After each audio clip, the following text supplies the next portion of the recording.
This is a huge deal, I would think, for you, because when you look at the easiest markets to move into, I would imagine when you look internationally, UK is going to be kind of top of your list. Well, it's one of the easier ones because of language, but it's also one of the most strategic.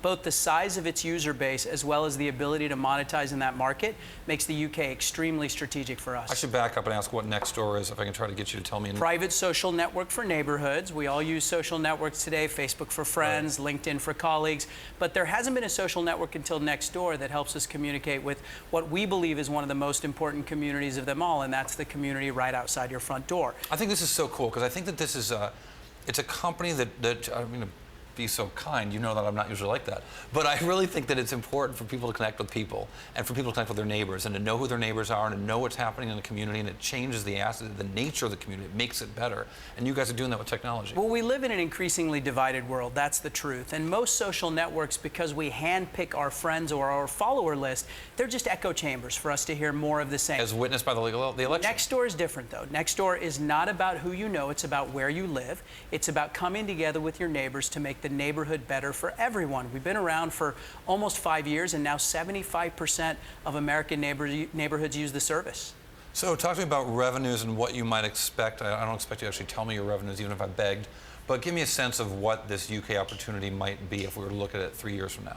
Well, last year we had two big priorities. One was to begin international expansion. So we launched in the Netherlands about 9 months ago, and then the UK 4 months ago, and to start to sow the seeds for monetization. And so we've started. We're testing some things in various markets. We had a very good response from both national businesses and local businesses, and you're going to see more in 2017 of both. International expansion, particularly in Western Europe, and you'll start to see some revenue products that we're pretty excited about. Revenue on local advertising has been one of the holy grails of the internet, and it's been a very difficult thing going back 10 or 15 years even, and you've seen different companies come with different approaches. Google, one might argue, is very good at local. Groupon, maybe not, it's unclear. I wonder when you look at that, you've looked at it more than most people, what do you see as the biggest fallacies about getting local advertising online? Well, the fallacy is that the demand isn't there. The demand is certainly there. The difficulty, and one of the true criticisms, is it's hard to scale. Most of the time when people have successful local monetization, it's because they hire a lot of salespeople. Right. And so one of the big challenges, and we believe Yellow Pages style, right? Yellow Pages style, thousands of salespeople calling on businesses over and over again. We believe one of the biggest opportunities for Nextdoor is because we're so well adopted, many of our members are the owners of those local businesses. And so they will call on us because they're familiar with the platform and they want to be part of it.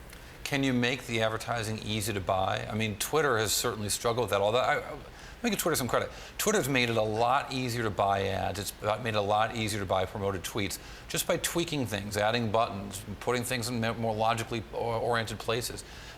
Do you look at that as a model at all, or is something Well, the reality is building robust ad systems is actually quite challenging. If you look at the number of engineers that Google employs that are working on ad systems, the number of engineers that Facebook employs, and then Twitter as well. So certainly we would like our systems to be as robust and easy to use as theirs, but we got to get started, and that's where we are now.